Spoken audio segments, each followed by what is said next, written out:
Good morning students. हमारा अगला topic है प्रकाश का अपवर्तन, रिफ्रैक्शन ऑफ लाइट। इससे पहले हम प्रकाश का परावर्तन पढ़ चुके हैं। आई होप कि आपको समझ में आ गया होगा और आपको याद भी हो गया होगा। तो देखिए, प्रकाश का अपवर्तन पढ़ने से पहले मैं आपको दो माध्यम के बारे में बताना चाहूँगी, एक विरल माध्यम, एक सघन माध्यम। अब विरल माध्यम और सघन माध्यम को समझने के लिए हमें दो चीज़ों की तुलना करनी होगी। पहला मानते हैं हम अपनी वायु को, दूसरा हम लेते हैं जल। अब वायु और जल में से किसके अणु ज़्यादा पास पास होते हैं? जल के, यानी कि जल के अणु वायु की अपेक्षा ज़्यादा पास होते हैं, इसीलिए हम जलता है। और जिसके अणु पास पास होते हैं वो हमारा सघन माध्यम कहलाता है। ठीक है, जिसके अणु पास पास हैं वो सघन और जिसके अणु दूर दूर हैं वो हमारा विरल माध्यम कहलाता है। अब ये तो बात थी हमारा जल और वायु की बात थी। अब हम बात करते हैं जल और कांच। कांच क्या हो गया? हमारा ठोस और जल। अब कांच में अणु क्या होंगे? ज़्यादा पास होंगे या कांच में अणु ज़्यादा पास होंगे या जल में? कांच में ज़्यादा पास होंगे, तो कांच हमारा यहाँ पे क्या हो जाएगा? सघन हो जाएगा। और जल क्या हो जाएगा? कांच की तुलना में विरल। ठीक है, यानी कि दो चीजों की तुलना करके देखनी है हमें, दोनों चीजों में से किसके अणु ज्यादा पास हैं। जिसके अणु ज्यादा पास होंगे वो सघन और जिसके अणु दूर दूर होंगे वो हमारा कौन सा माध्यम हो जाएगा? विरल माध्यम। अब जैसे कि हम बात करते हैं, एक हमने वायु और जल की बात कर ली, दूसरा हमने जल और कांच की बात कर ली। अब हम बात करते हैं वायु और कांच की। तो वायु और कांच क्या है? वायु गैस हो गई, कांच ठोस हो गया। ठोस के अणु गैस की तुलना में क्या होते हैं? पास पास होते हैं, इसीलिए कांच हमारा क्या हो जाएगा? सघन माध्यम। और वायु क्या हो जाएगी? हमारी विरल माध्यम हो जाएगा। ठीक है, अब देखिए क्या है प्रकाश का अपवर्तन में, जब प्रकाश एक पारदर्शी माध्यम, पारदर्शी मतलब ट्रांसपेरेंट, जिसके आर पार हम चीजों को देख सकते हैं, जैसे कि कांच।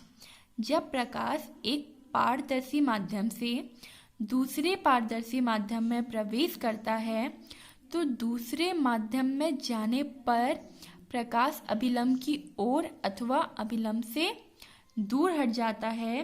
प्रकाश की इस घटना को प्रकाश का अपवर्तन कहते हैं। देखिए, डायग्राम से ही आपको समझ में आएगा। अभिलंब के बारे में मैंने आपको बताया था कि माना कि एक आपतित किरण है, वो किस पर गिर रही है? किसी पारदर्शी माध्यम, पारदर्शी यानी जिसके आर पार हम देख सकते हैं, जैसे कि कांच। तो जहां पर वो गिरेगी वहां से हम एक सीधी रेखा खींच लेते हैं, जिसे हम क्या कहेंगे यहाँ पर? अभिलंब।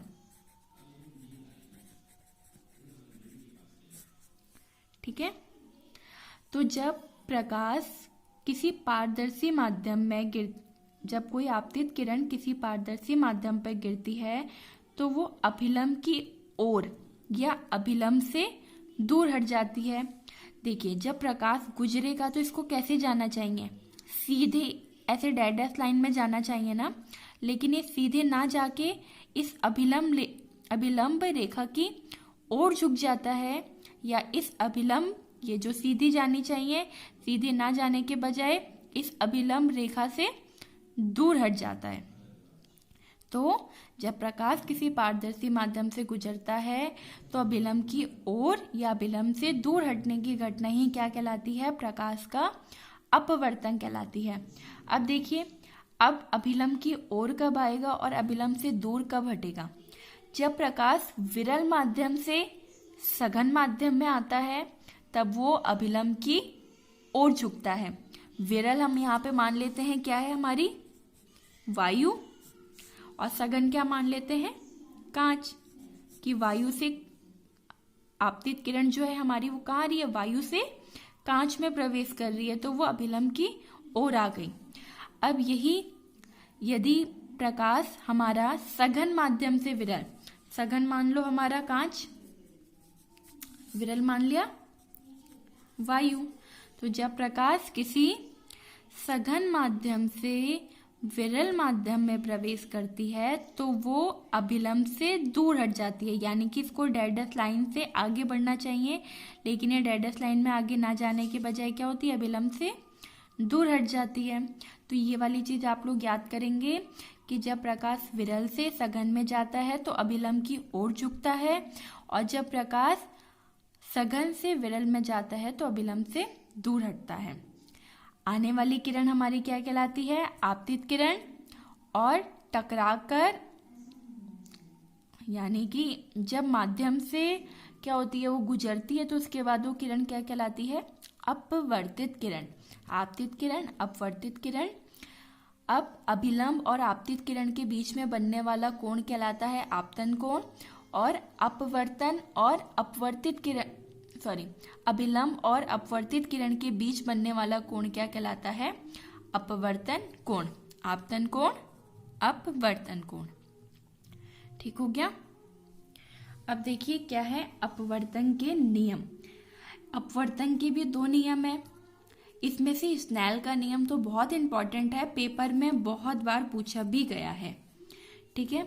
अब देखिए पहला नियम जो हम प्रकाश के परावर्तन में पढ़ चुके हैं, सेम वैसा ही नियम है। एक नियम तो हमारा आपतित किरण आपतन बिंदु पर अभिलंब आपतित किरण आपतन बिंदु पर अभिलंब तथा अपवर्तित किरण तीनों एक ही तल में होते हैं। जैसे कि हमारी आपतित किरण है, ये हमारी अपवर्तित किरण है, और ये अभिलंब कहाँ पर होते हैं, हमारे एक ही तल में होते हैं।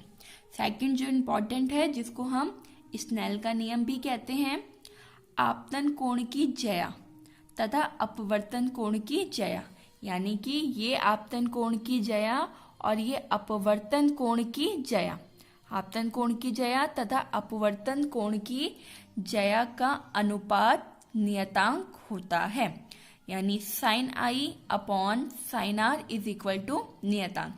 अब साइन क्या है, अगर आप लोग मैथ के स्टूडेंट्स होंगे तो आपको साइन के बारे में पता होगा। अब यदि आपको साइन के बारे में नहीं पता तो आप मुझे कमेंट करिएगा, मैं आपको नेक्स्ट वीडियो में साइन के बारे में बताऊंगी। तो ठीक हो गया। प्रकाश का अपवर्तन, जब प्रकाश किसी पारदर्शी माध्यम से गुजरता है तो वो क्या करता है, अभिलंब की ओर झुकता है या अभिलंब से दूर हट जाता है। अब विरल से सघन में आएगा तो अभिलंब की ओर झुकेगा, और सघन से विरल में आएगा तो अभिलंब से दूर हटेगा। आपतित की और इसके नियम हो गए, नंबर 1 जो सेम है अपवर्तन की तरह, आपतित किरण आपतन बिंदु पर अभिलंब तथा अपवर्तित किरण तीनों एक ही तल में होते हैं। नेक्स्ट स्नेल का नियम, आपतन कोण I की ज्या तथा अपवर्तन कोण R की ज्या का अनुपात नियतांक होता है। आप इस नियम को बहुत अच्छे से याद भी करिएगा।